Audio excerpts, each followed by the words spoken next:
Hey everybody, this is Rydo and we're back to another recording of Hearthstone. Today is Wednesday, September the 11th. So there is that. Odd thing right now, the chat apparently is down. Either that's just for me or that's for everybody.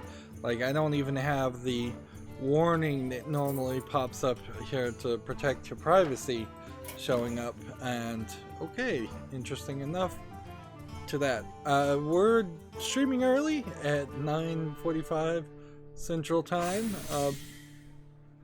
I figure I've been staying up playing Torchlight. Yeah, Torchlight, and I'm kind of nowhere close to being done with Torchlight. 1 week should be Tuesday.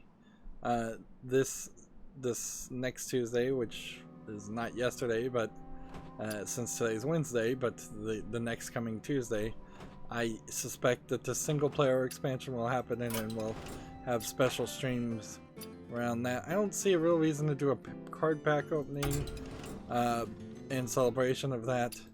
I don't think that extra cards help anything here. So that just leaves us with a new Tavern Brawl, and we need to win 3 Shaman games, or Warlock games, and then 2 Paladin games, which maybe by the time we get this done we'll get another daily quest. I don't think so though. We might. I've never really felt like the America's account, which is the one we're on, gave me new quests around 10 in the morning. It usually gave it, I thought, around 6 or 7. Apparently not. So we have 24 minutes. Interesting. So 24 minutes until that Tavern Brawl resets. There was some changes, some updates that happened, and they installed a new patch, but I guess there was nothing important to say about that, it seems. Okay, so I guess we just play Shaman and Warlock ranked, or Shaman and Warlock regular. I think we probably should play ranked. Let's see how our Zoo Warlock can handle itself. Meanwhile, I didn't get anything going right. The live stream is going. Last time I screwed up and changed things on people, so let's see. We could see if the live dashboard has the chat working on that. Shall be mine.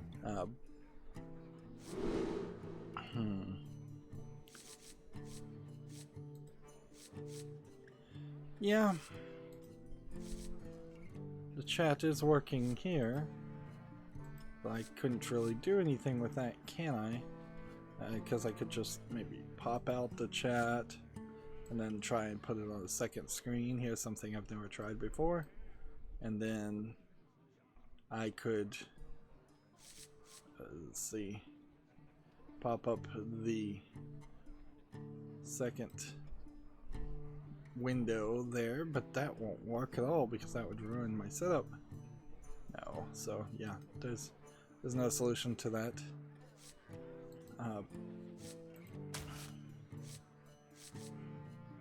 Alright. So yeah, I guess we're just gonna have to kill about 24 minutes. We may have to jump to the Asian accounts or the European accounts to get things going, until we get that third Tavern Brawl, a daily quest, and a new Tavern Brawl.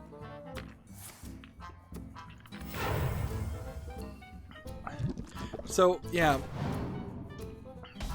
I finally broke down after 3 hours of playing Torchlight last night, and let's not be dishonest here. I've had plenty of breaks, a lot of breaks in between playing Torchlight, because I played all of Control, and so I'm only like 3 or 4 hours back into Torchlight. And even at that point, I'm like, man, I'm clicking so much. This is hurting my fingers. This is just getting very repetitive. I've increased myself, I've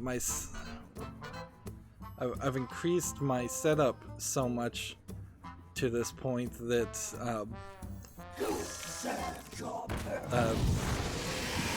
that I'm doing an almost excellent, like perfect gameplay at this point, because I'm playing on easy and I have tons of armor, and I'm not taking any real damage, and I'm one click killing most of the regular enemies and having no trouble with any of the boss enemies. There's kind of just nothing here as far as what needs to, I don't know how to say this right. I'm stuttering instead of just saying it outright. Alright, I'm gonna do this, kill this, kill this. I'm gonna give this one a taunt, and I'm gonna focus on gameplay for just a second to see if I can stop meandering with my speech.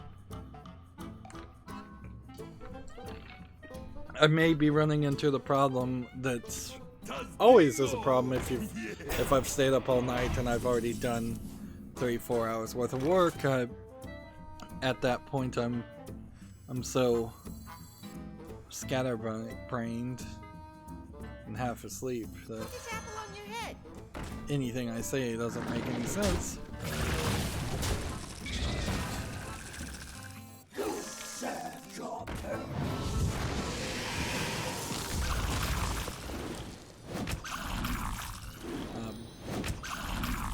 We're gonna get 3 straight hits and a 4th for good measure. I was off on my count. Alright.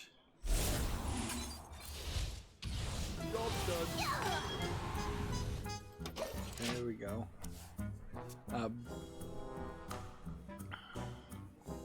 So yeah, as far as Torchlight goes, I'm probably gonna have a come to Jesus moment where I say, you know what, I don't think I can play Torchlight 2 back to back with Torchlight 1. I'm on level 25. According to the achievements, there are 50 levels. It feels like we would be done with the game at level 25. It feels like maybe we would get through parts of the game faster at some point also, but that's kind of not happening, or it's not happening at any fast rate, to say the least.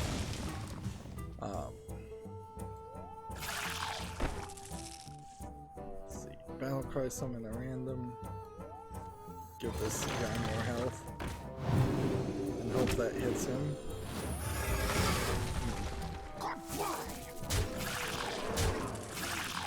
So, yeah, what it's lining up to is I think Torchlight is going to end up running all of November and December. Control will run all of November, and then there'll be some other kind of AAA game I guess I play to balance that out a little bit. Then I think I'm going to take a break of maybe a month, maybe a month at least, but maybe 2. And then play some other kinds of games, and then get back to Torchlight 2. Fingers crossed, and not fingers cramped. Torchlight 2 will have a more controllable setup as far as actual gameplay support that actually makes any sense at all.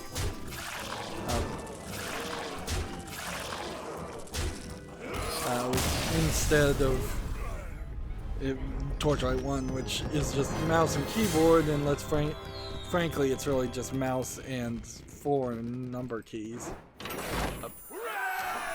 I've always wanted to get one of those gamers left hand accessories that is a gamer's keyboard that's all contorted and designed so that you can just have your fingers comfortably on the WASD settings. Gul'dan versus Jaina. But I honestly don't play enough mouse and keyboard games to justify purchasing them because they're kind of expensive, and most games these days are either completely controller friendly or they're older games that don't really have that need or requirement anyways. Playing a point and click adventure game, for example, like, sure, that's all mouse. Playing Hearthstone is all mouse, but none of those require you to just do this all the time like Torchlight does.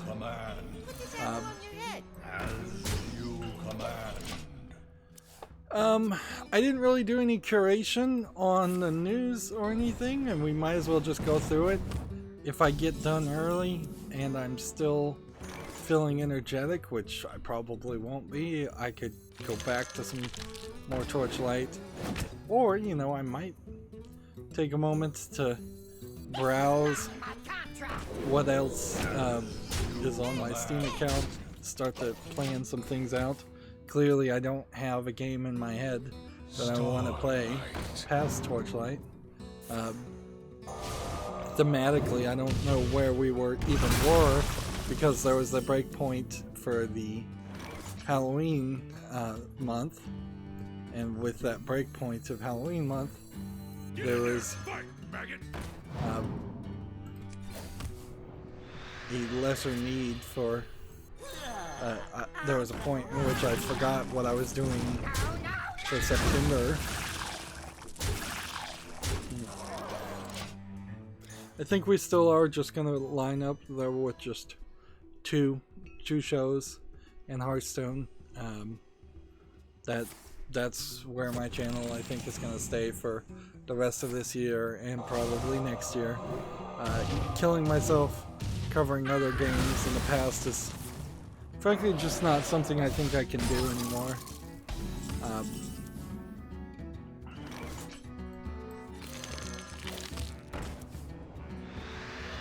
So no lineups of 4 or 5 different games airing at the same time. Not.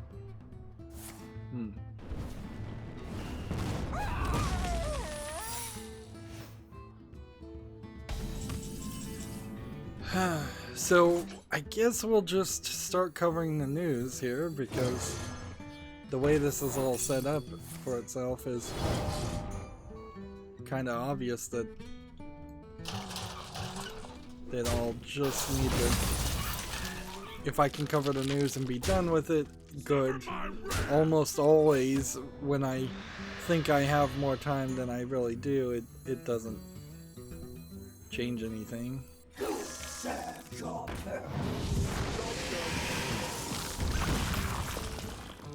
we go. So we might as well start early, and if we finish early, then I guess I'll either go to bed or ideally, my goal would be to try and fall asleep at 6 or 7 in the evening. That would be a reasonable time to try and push me back. This guy's free, so can we kill something so we can play that for free? No, but we can get rid of a lot of these guys.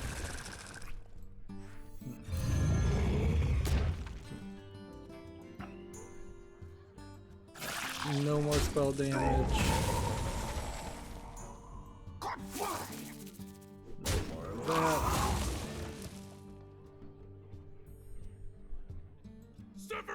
No more of that.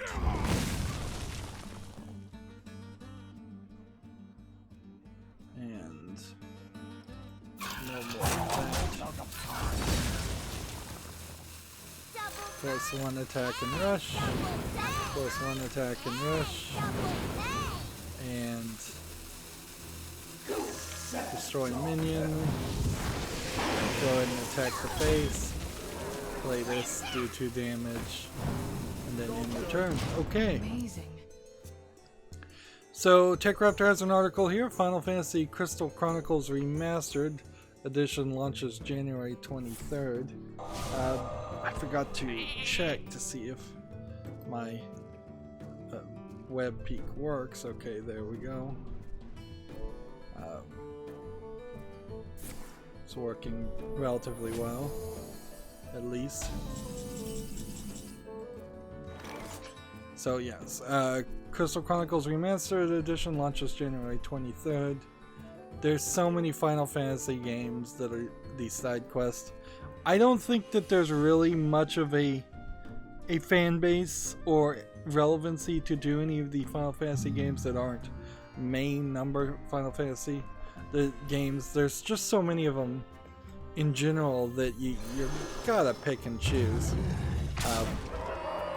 So I would say a reasonable number of Final Fantasy games to play would be maybe 1, 2, and 3, or some number of 1, 2, and 3. I don't think maybe something in 4, 5, and 6, but I'm not really sure. And then I don't think you need to do 7. I don't think you really need to do 8, but 8 was a good one, so 8 is probably at the top tier. Then you want to do 13, and if you get into 13, you probably want to do 13-2 and 13 Lightning Returns, but maybe it doesn't matter to do those side ones. I don't think you need to do 9, 10, 11, or 12. So there's big gaps that if I did just a little bit more, if I did a lot more research, let's be honest, would point me to the right place as far as which Final Fantasy games to play. At this current moment, the only reason I'd want to play the most latest Final Fantasy games, number-wise, would be if Square Enix really came out and said, look, we're just going out of business, we're not making any more Final Fantasy games, period. If this is just the end of the Final Fantasy series, which they can't really do that unless they actually shut down, it's just not financially viable for them. So yeah,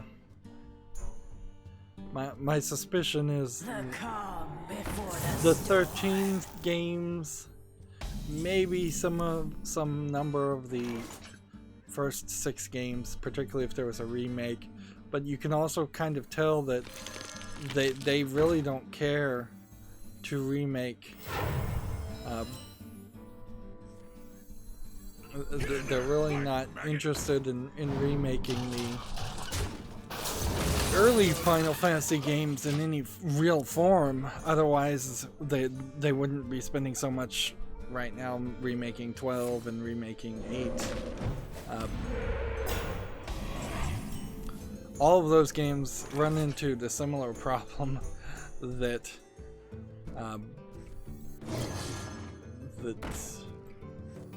we run into with Torchlight, which is it's just grindy. It's just too grindy a game. So the fact that they're remaking 7, and I think that's the one that they're remaking right now, and that they're going to release it episodically, and it's going to be at least 3 parts, really screams that they're not taking any of the grind out of the game. And yeah, that makes sense. Like, it totally is believable that they have no intention of removing any of the grind inside of it, because Already attacked. Because if they were going to do any of that, they would have done it a while ago. That's a weird way to go about that, but I did it. Yep. honestly, I would merge Final Fantasy VII down into a tight 10-hour game maximum. I would really try to get away from making it any longer than that. Let's hit that.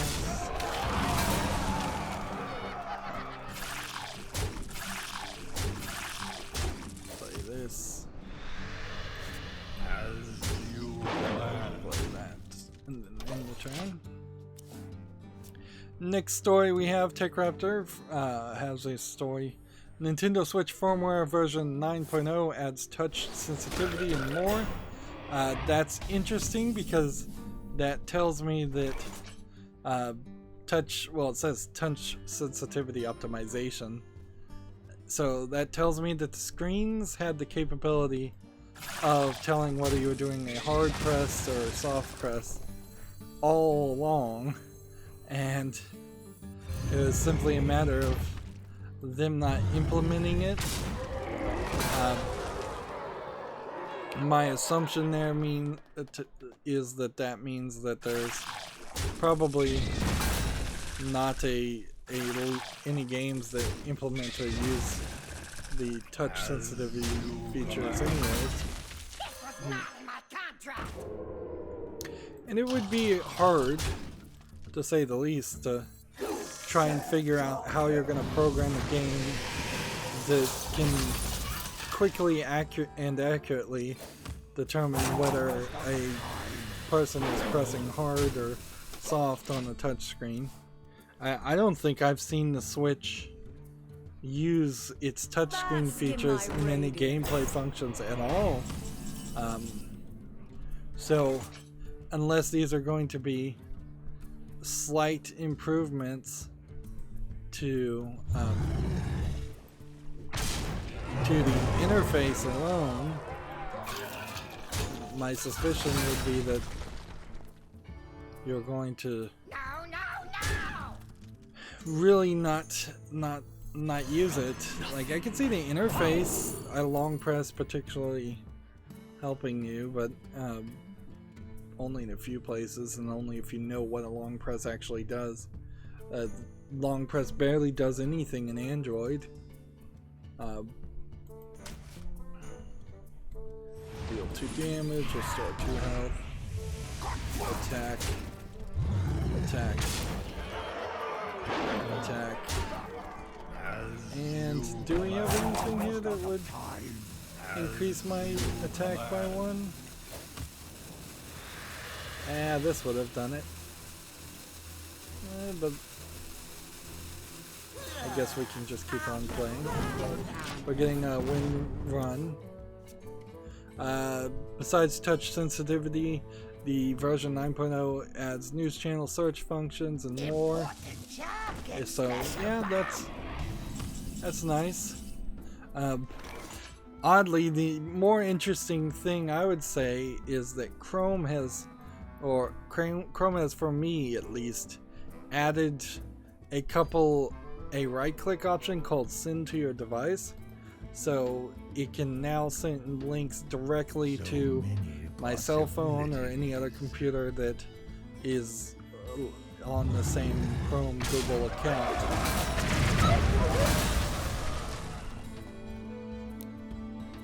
Alright. They got me on that one.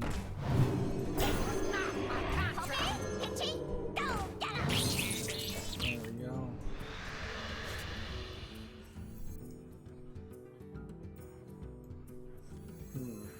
Get in there and fight! Just end the turn there. Yeah, I feel like I'm gonna make a lot more use of with that small update to Chrome than I'm gonna make use of any Switch upgrades, considering I don't have a Switch nor plans to ever purchase a Switch. Really, I'd get one if it was $50 and used, and I could hack it. I'd be fine with one then. Although with the U.S.-China trade war and impending recession. It's almost certainly going to happen. It's unlikely there'll be any mad cash or large amounts of overstock as far as Nintendo Switches or lots of electronics. Alright. Well, that was downright easy. So Paladin would be the next thing. And this would be back in an hour. So we kind of, since I started so early, need to just jump to the Asian account or the European account. Yeah, that's what we need to do next, is just switch over to the European account. We'll come back to the Americas account. The reset times on the European and Asian accounts are different. Typically, the European account does not give you a new thing until late in the evening, and so it either rolls over or you just ignore it. And then the Asian account, I think, kind of does it a little bit earlier, but we'll see where we are here. So late in the evening, these are going to happen. Playing ones that cost 5 or more, 5 mana or more, is not going to help. So we need to win a game with the Hunter and Mage, and play 20 Warlock cards. And this Tavern Brawl ends in 2 hours, so there's no way to cheat around it. Alright. So, let's play Hunter or Mage. I think Mech Hunter could probably win us, so let's play this. TechRaptor has another article. KFC dating sim I Love You Colonel Sanders is a thing apparently. Now the question here, is this kind of a joke game? I won't call it a troll game, but is it a joke game by let the hunt begin. Is this by anybody we know, or is it by just some random developer? Is it endorsed by KFC, or is it fair use / copyright infringement based on that? So I'm looking at the article here. It's on Steam, so, well, it's coming to Steam. Alright, let's have a look here. These joke dating sim games, and I guess I wouldn't call Dream Daddy so much a joke. It's a slightly funny premise to have gay fathers dating each other, but Dream Daddy actually, I think, plays itself pretty seriously. Whereas Hatoful Boyfriend, where you're the pigeon dating simulator game, apparently this is labeled from KFC. It's supposed to come out the 24th. Why KFC would go down this route is questionable, because what this effectively does is it might come to the national media that there's this weird video game, but I guess KFC's advertisement has been insane for a long time now. They're on their 5th, 6th, or 7th different person who is claiming to be Colonel Sanders, and so that's weird. I will say that this looks very much like JoJo's Bizarre Adventure. This looks like a medium anime character. This looks like a regular anime character. Although, and this probably would sell very well in Japan. It's just, look at the language, it's only in English. This character, another anime looking character. They kind of know what they're doing, but they're also stepping out of their lane quite a bit. So I guess I put this on the fall list, but I wonder. as a video game critic, I'm dangerously getting close to, if I was to play this game, I would be dangerously close to just playing a advertisement for KFC and just falling into the trap of playing a joke game as an advertisement for KFC. So it's a little weird. If it was McDonald's or Wendy's, same thing would be the case. And I have said in the past that if I was ever going to get sponsorship, I would take Wendy's in the form of a Frosty machine and a lifetime supply of Frosty mix. Whatever it takes to actually make a Frosty, I don't know. But I couldn't actually take that endorsement deal if they actually get into the video game world and made a video game, because my point that I was trying to make there is that I would take sponsorship deals on something that is very far away from video games and not related at all, instead of so many other video game review sites that take advertisement directly from people that they're reviewing. So one week you're legitimately reviewing a game, the next week you're actually secretly advertising that same game, and usually you're not disclosing that very well at all. Moving on, TechRaptor has an article, Hit the Books for Rune Factory 4 Special Archival Edition. Rune Factory 4, Rune Factory sounds like it would be a match 3 game. Is that what this is? It looks like it's a JRPG. I wonder. Well, it also looks like it has some kind of Stardew Valley elements to it. And I guess I am just going to continuously refer to things as Stardew Valley elements, even if they are Harvest Moon elements. Rune Factory is really the wrong name for a game like that. It's a remaster headed to the Switch later this year, is the actionable bit of information in there, in case anyone's interested. Let's come over here and continue playing. Once I start getting distracted, that's when I'll start losing. Twitter suggested that I follow someone, and I did, and immediately regretted it because they tweeted so often. Like, I know a lot of people don't use Twitter, and probably rightfully so, but even how I use it, it's a struggle. Basically, I have one main Twitter feed that I'm following, which is what's on Steam, which tells me what new games are on Steam. And then I'll make a little bit of room for some other people if they don't tweet too frequently and make themselves a nuisance. But yeah, if in total I'm probably only following like 50 people, and if you want to actually see everything they tweet,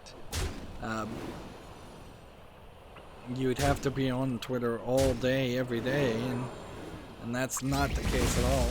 I only look at Twitter right before I stream. And frankly, if what's on stream had a different way to get information, I would probably use that different way. Alright, so there's a hunter game. So now it just wants me to play Warlock cards.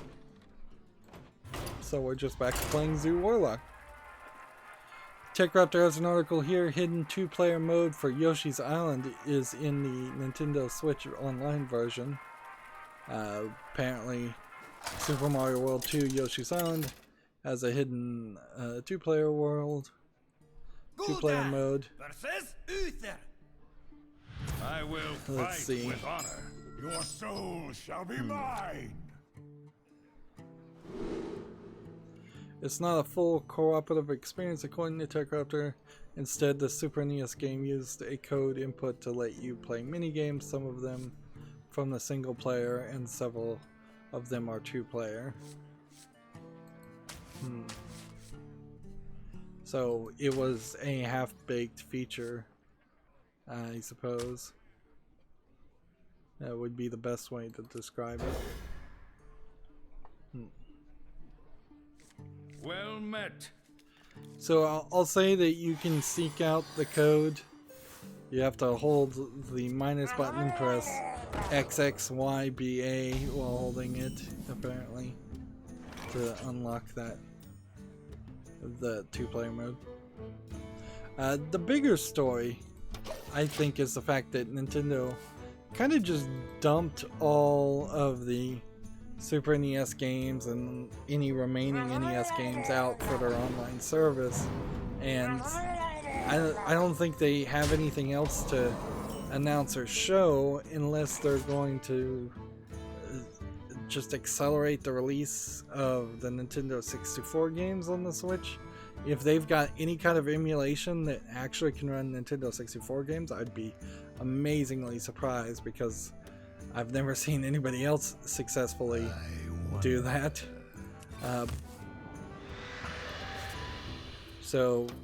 And if they jumped over the Nintendo 64 games and went to the GameCube games and tried to emulate them, I don't think that would work too well either.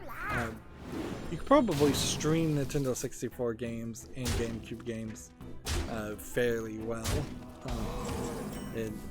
and have a completely different kind of system. I guess that might work. Put this apple on your head.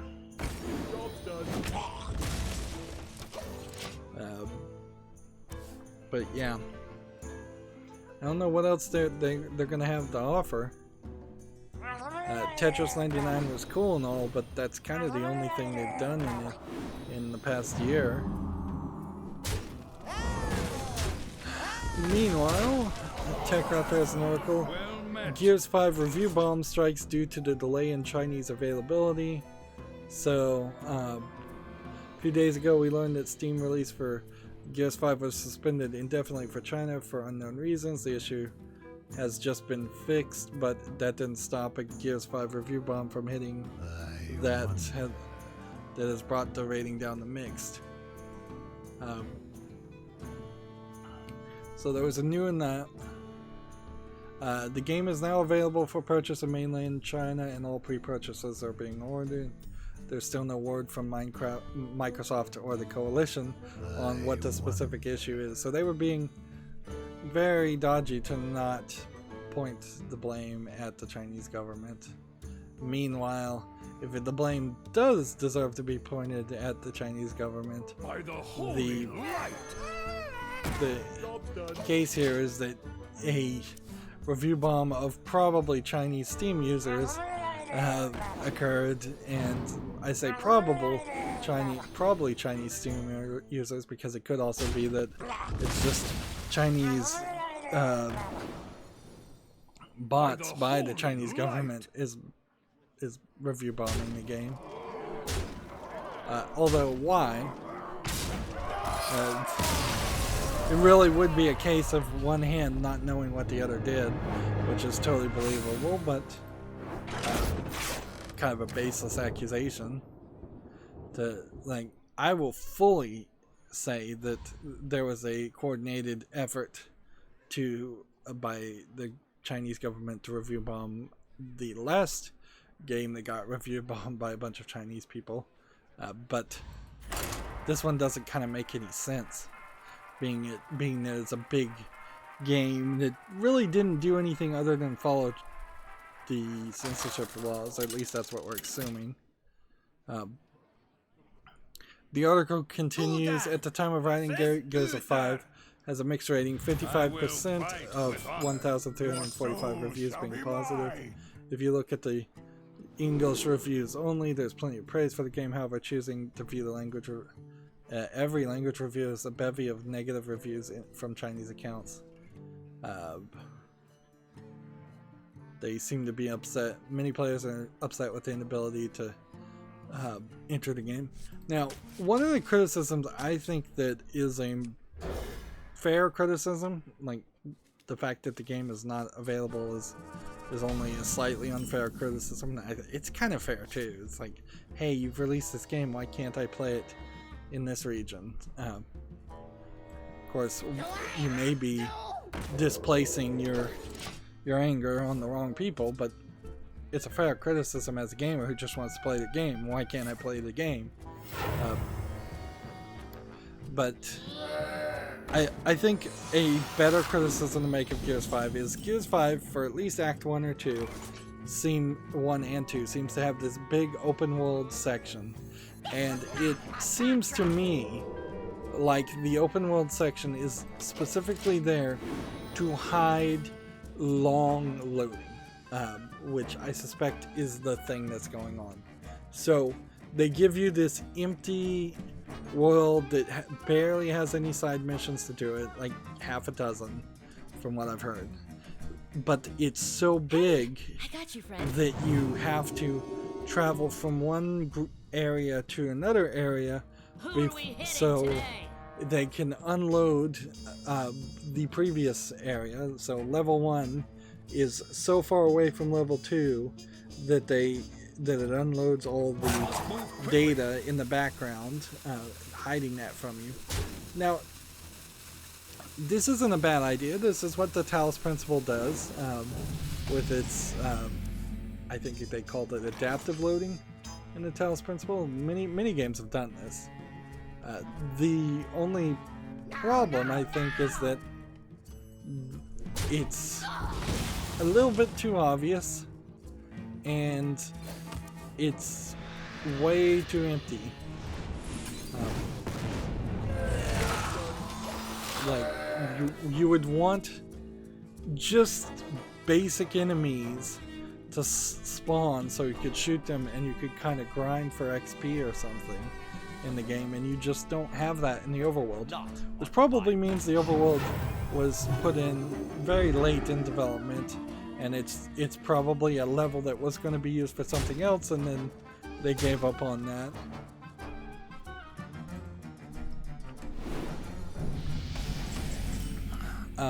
Let's see.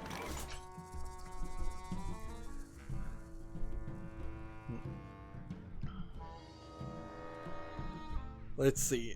There is some suggestion, TechRaptor continues, that Gears 5's inclusion of various LGBT plus pride flags players can use as decals was the problem. Okay, that's believable.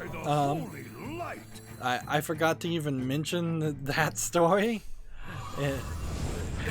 because they did deal with make a deal with something called the Coalition, I believe the Coalition is the name of the developing company.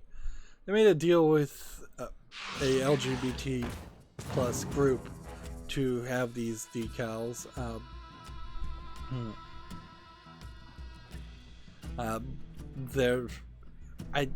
That would be a little weird. It would make more sense in Russia. Russia is the one that legally is still pushing to persecute LGBT people, where even TechRaptor says, well, public opinion towards LGBT people is becoming more tolerant, and I assume that means in China there's still been resistance from authorities, and there's a link here that I'm not going to bother them to read. Click on. So yeah, that could have been part of the issue, but I don't think it really would. The more nefarious thing is, I would think that the Chinese government would be fine with those decals, because then they could just track everybody who flew them and persecute them or lower their social credit score later on. There's accusations right now that the Chinese government set up websites specifically likely to be viewed by the Muslim minorities that they're persecuting on their west borders, and they were using that as a way to identify and find and persecute the Muslim minorities in China. So that behavior being seen, or being alleged at least, now does not really fly with the censorship of the games. I guess, though, with that same thought pattern, then you would almost assume that Chinese game censors would allow everything onto the storefront and then just use it as a tracking point. And clearly they're not doing that, so Let's move quickly. again, there's just different ways that different things are going. Despite the fact that there was 6 months to a year delay in anything getting approved, any video game being approved in China, after that process finally got fixed and resolved, we've kind of not seen any bigger problems happen. So I don't know what you really take from that, other than they kind of locked in what they were going to do, and companies figured out how to work within those limitations. Meanwhile, there's probably been a considerable decrease in gambling and garbage games that have been released in China, which probably has had a knock-on effect of gambling and garbage games that got released in the rest of the world.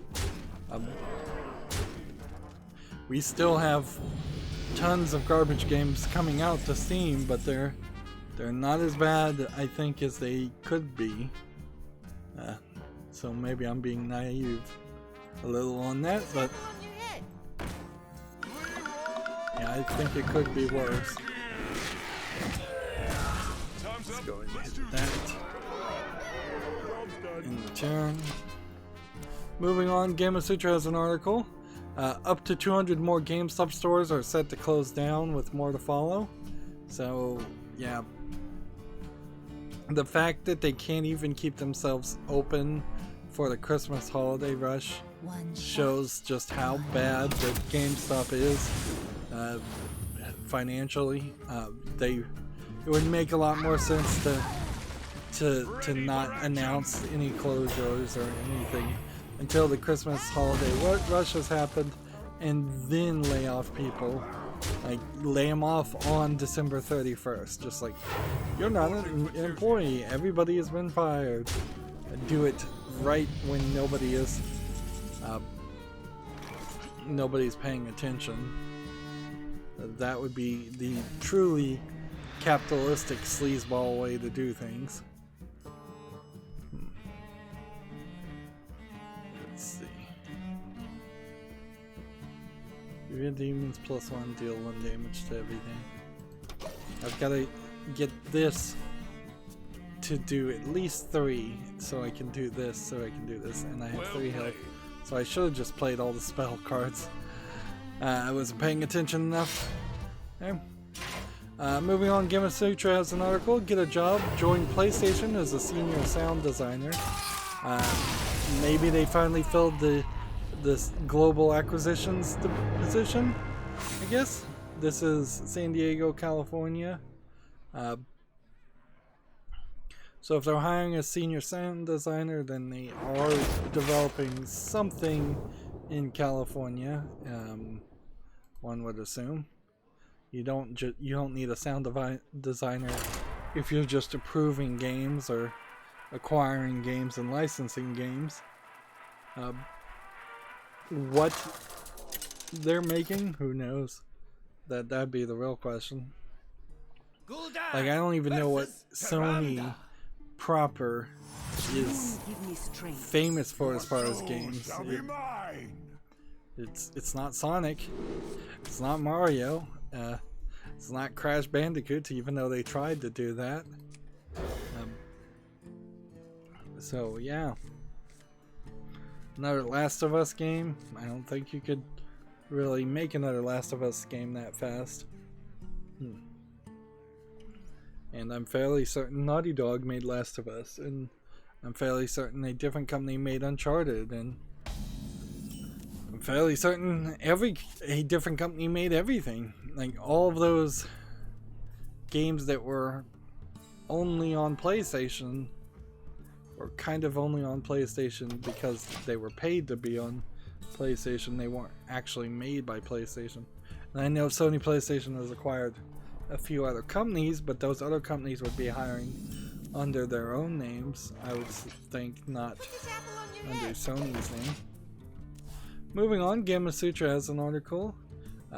Same job listing. How did that duplicate tab stay the way it was? Next we have a game on Steam called Zork Remake. Now I know Zork originally was this text-based game. This feels like this might be a remake of what Zork would have been, taking the description and turning it into a 3D game. But by the looks of it, it looks like it's an asset flip. And see, this says Infocom Remakes, whereas I believe there's a Zork 1 and a Zork 2 remake. Why would you name your publishing company Infocom Remakes? Why would the development company be called Aerial Love? Why is this so low effort? Let's see. This. This. Then attack here. And then end the turn. There you go. Let's see. If I search Infocom, the real Infocom, I think.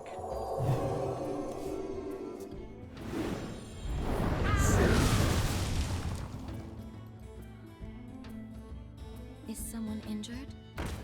Let's see if we can find anything from Infocom. Yeah. So, looking on Steam, the Zork Anthology is available from the developer Infocom, publisher Activision.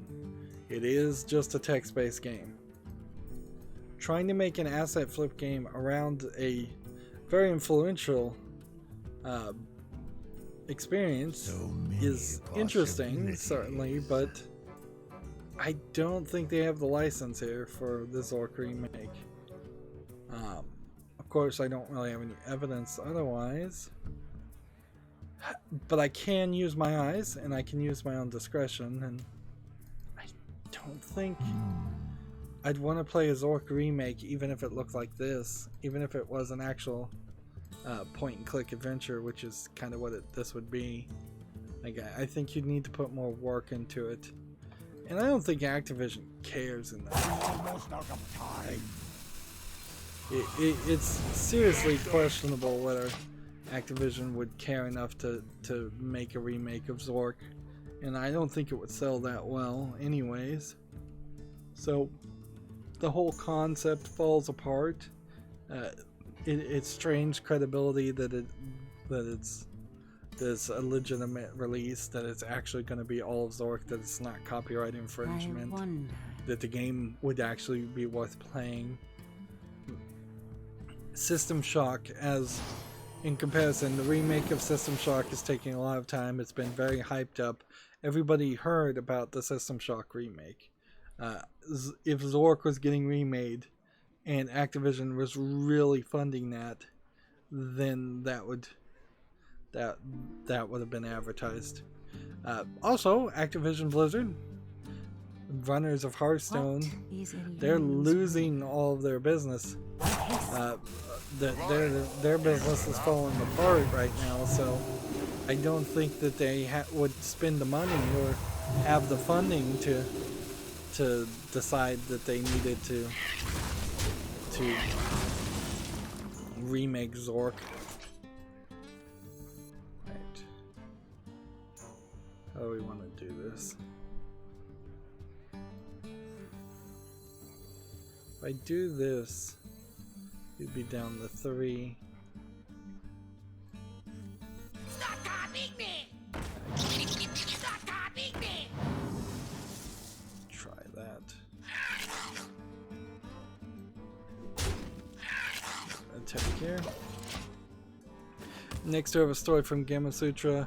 Sales continue to slide downhill as GameStop continues its reboots. Inside baseball, money matters there, certainly, but two different stories basically saying the same thing, that GameStop is not doing well. And it's not like any other storefront is picking up that slack. It's just everything is more and more going to digital. Speaking of digital, I suppose it's worth mentioning that very few people got review copies as far as the mainstream video game media or any kind of like sponsored streamers. I don't think they got review copies of Borderlands 3 either, which is coming out in like 3 days. And for the few people that did get copies, they were given access, it seems, to specially created Epic Store accounts.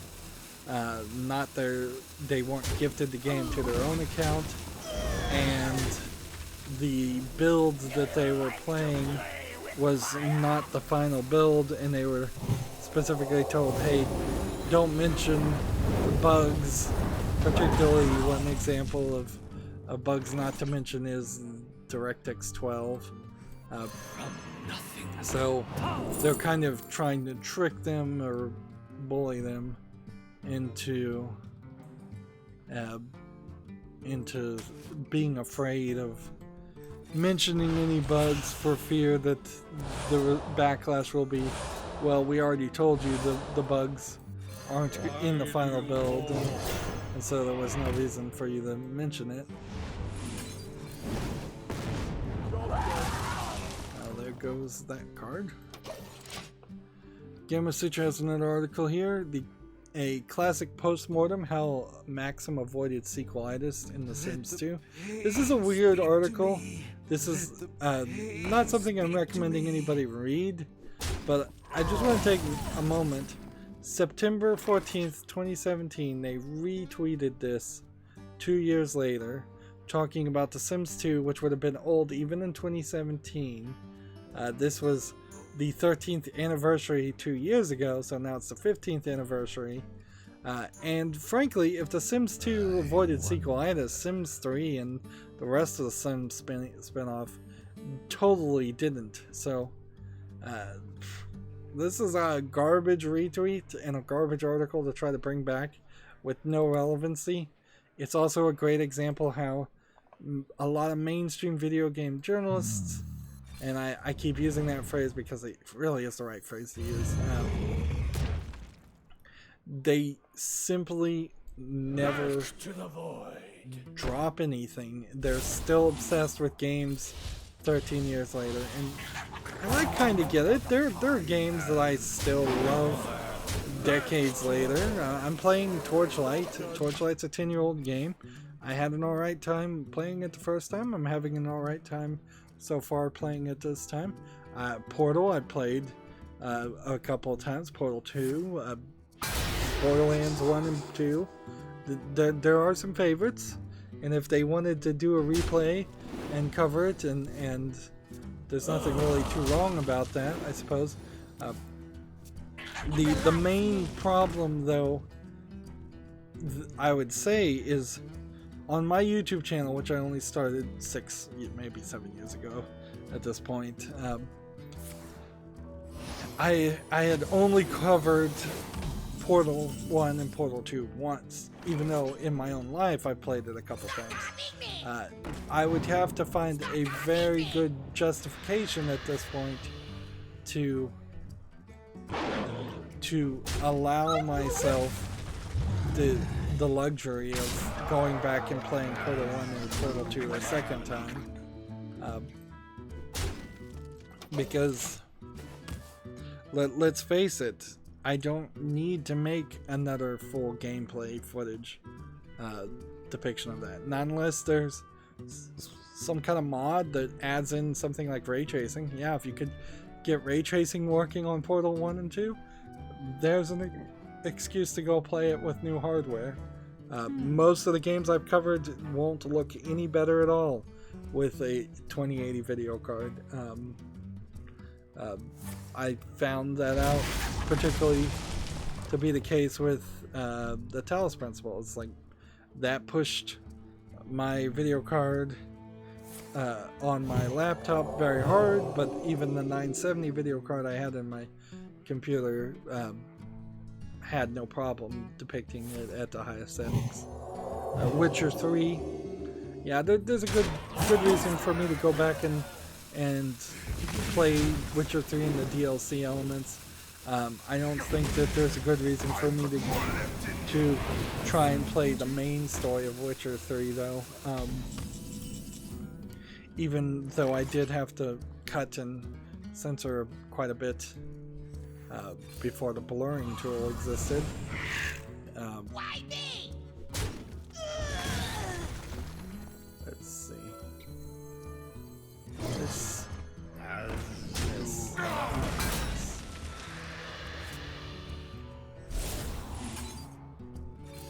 Destroy that. Do that. So, but yeah, I have so many other games, so many other games going on right now that I don't think I could do anything here. Let me see if I turn down my audio and click this. There we go. Okay, and that's a way I could look at the chat, because people are chatting. I go to live chat. Nightwolf's on. He says hi. He said that about 20 minutes ago. Sorry. What's up? Nightwolf says oof. Alright.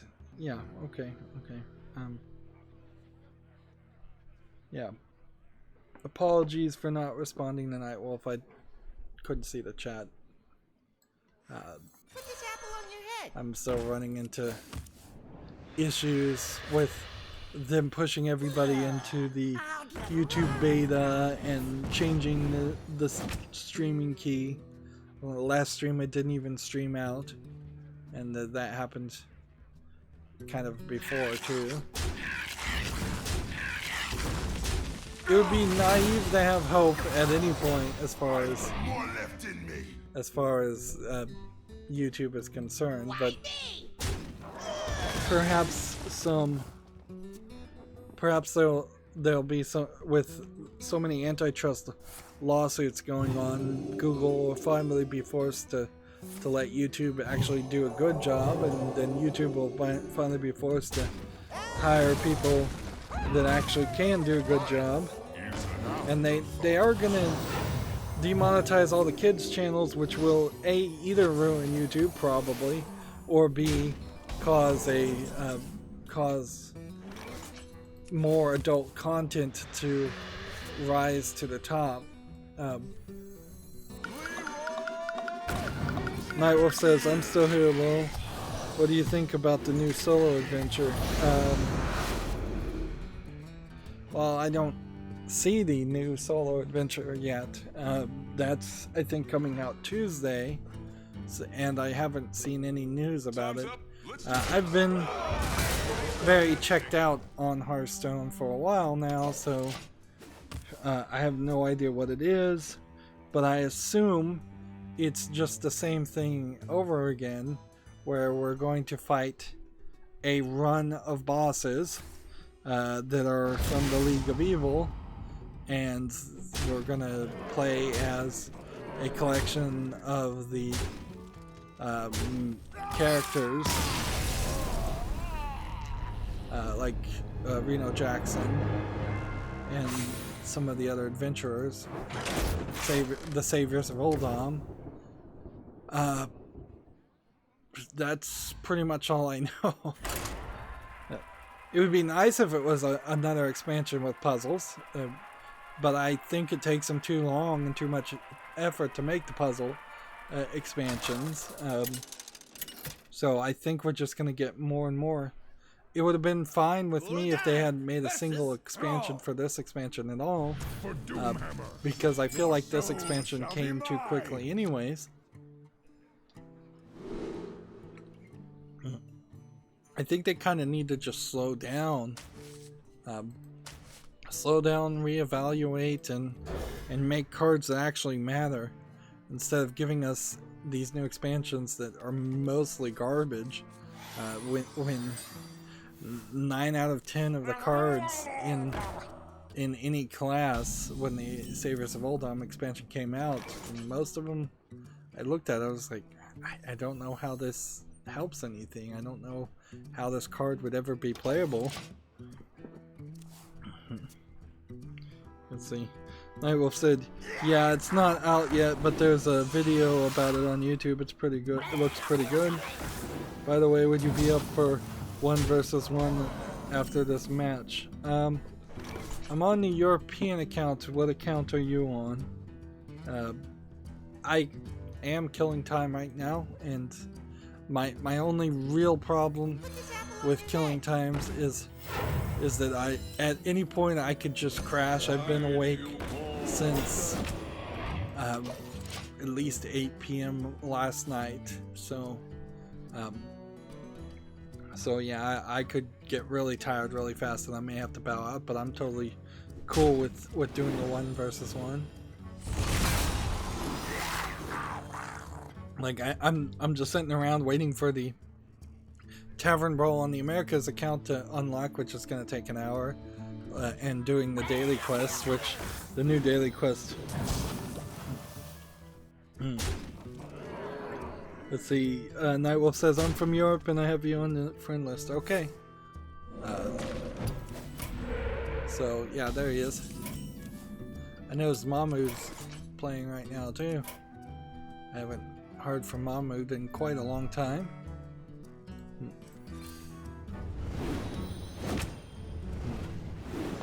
Let's go through the news as we're doing this. TechRaptor has an article. More Apple Arcade games are announced, including new Pac-Man, Rayman, and more. I'm still not really sold on Apple Arcade being a major contender. I feel like it's going to fall down to the level of like the Discord exclusives. But it launches September 9th for iOS, and it's $4.99 a month. Frogger and Toy Town is one of the games that's coming out for it. There's more details, I suppose, you could find if you're interested. Yeah, Apple is certainly trying to get your money all kinds of ways. Running a credit card, releasing the iPhone 11 Pro, releasing the iPhone in general.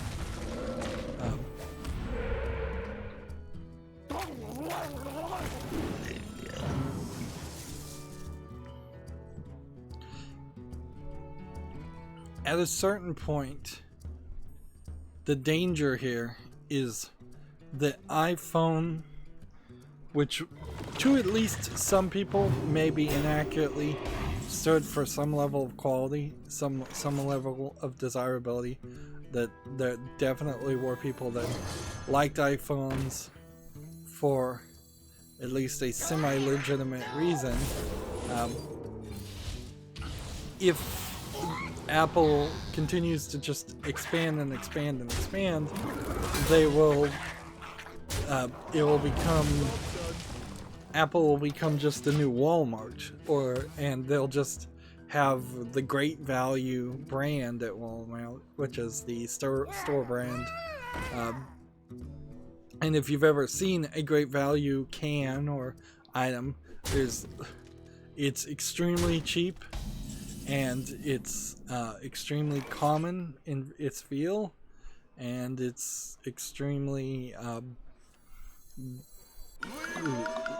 uncolorful and uninteresting in its artistic design and labeling, which would be the exact opposite of what Apple, like Steve Jobs, was going for.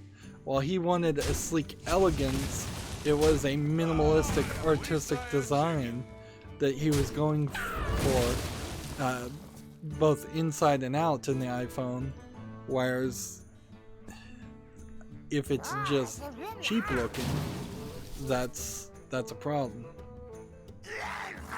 And I could see slowly with new generations, with a new generation, people losing interest in owning iPhones. Like, I could see the kids of parents who have had iPhones not wanting that.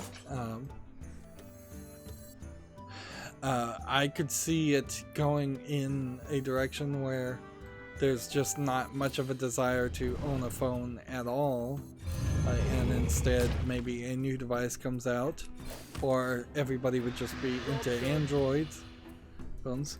Palm Pilots were the only smart device, they were called personal digital assistants. They ruled the business world for a decade before a smartphone existed, and they are the predecessors to the smartphones, and they dropped it completely. Blackberries kind of succeeded a little bit more than Palm Pilots, but Blackberries also not really succeeding. So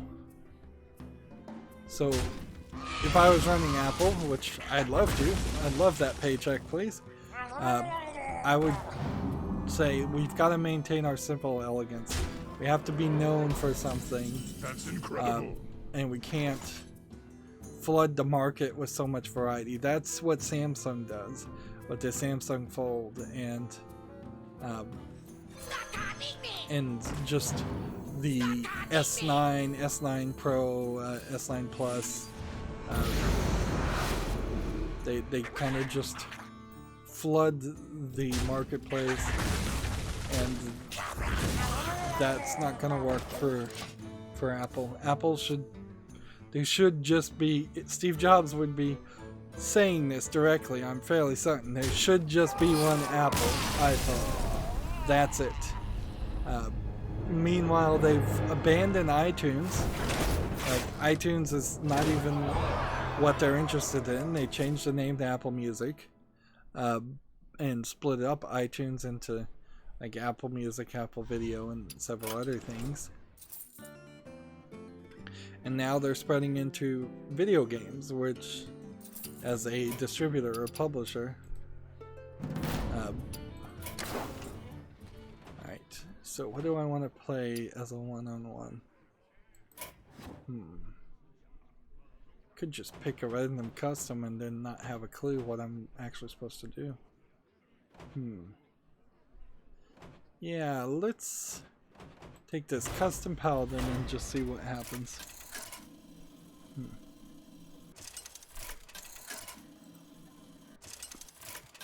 So I guess the question to ask, as I'm rambling here, is if I was Apple and I wanted to get into the video game publishing business and distribution business, how would I do this? Well, you're already getting your 30% cut or whatever from iTunes for every mobile game. So you would want, or no, the Apple App Store is what it's called, not iTunes. You would want to leverage that. You would want to say, okay, you've already got a team in place that knows what games we want to sell, what games we don't. There's been several stories about things they will allow on the storefront and things they won't. You would want to expand that to macOS, which they're working to merge iOS into macOS anyway, so it's all one operating system. You have the Thunderbolt standard that you created and you're licensing out, so you would want to push AAA games that use Thunderbolt connectors to monitors, So for a long time, Apple has been reluctant to sell a separate monitor. It's been a long time since I think they've sold one. They used to have one that was really big and nice. So just coming out with a new Thunderbolt monitor and a new Apple Mac machine, gaming desktop of some sort, would have been a good move. Do you need to go in the subscription service route and charge $5 a month for access to games?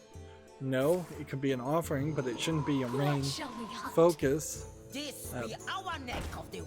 Can you convince game developers making games for PCs to make them so they run on Mac OS? Probably not. That's really where this kind of boils down and falls apart as a concept, is that if Apple was going to try to be a gaming platform, they lost that fight decades ago because they didn't get anybody to use the Vulkan bare metal drivers cards and programming. Instead, everybody's still using DirectX, DirectX 12, things like that. And so what you would have needed to do is push Vulkan a lot more, open source that, got a lot more Linux runners and a lot more gamers to come to macOS. Make it very, very easy to install a macOS on a Windows PC hardware without any custom things, which would require them to actually support a lot more hardware, which they just don't. So, yeah, Apple lost gaming decades ago. Apple lost gaming when the Apple II lost Myst, really. Like, the original version of Myst was an Apple II game using, I believe, Apple PowerPoint software. It wasn't even a game properly coded or anything.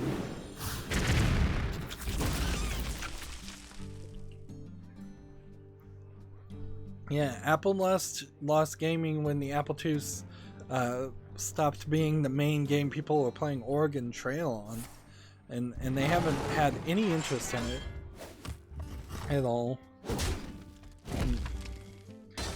And I don't know how you get back into that. Apple would be better to think about how could I precision. They could think about integrating the Job's done. the music licensing as a middle manager into video games. That would be a better move. It's like Apple's got all of these contracts with companies for iTunes. They're going to act as a middle manager and license the audio out to video game developers. That would make more sense. So yeah, when you see what Apple is doing right now, it's to me, from a perspective, as an Android fanboy, as a person who has no Apple products whatsoever, and I don't believe I've ever owned any Apple products whatsoever.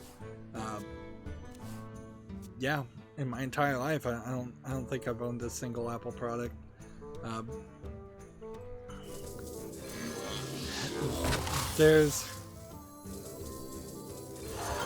It seems like they're struggling to find the next big thing, when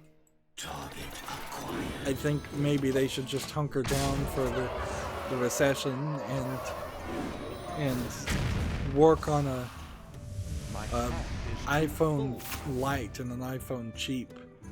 That would make a lot more sense. Like the kid-friendly, simplistic iPhones. Well played. Something that sells for $100. That would be a better. Let's see. Nightwolf says, "Ugh, good game. I didn't get my combo at all in a full early deck." Yeah, okay.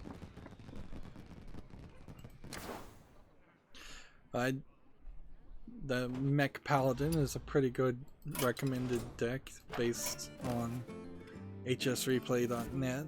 Alright, let's see where we are here. If I'm gonna break up episodes, which I should, let's end this recording here, and then I'm gonna move over back to the Americas account and see if the Tavern Brawl's ready, and if it's not, I'm going to then jump to the Asian account and we'll waste some more time there. But right now, that's it for this recording. As always, I ask you to like, share, subscribe, comment, and watch every second of my videos. If you want to friend or follow me on any social media sites, there's a whole bunch of links down below in the description box. And if you want to support me even further, there's a link to Patreon, or you can friend me on Steam and gift me a game off my wishlist. Thank you for watching. Have a good evening.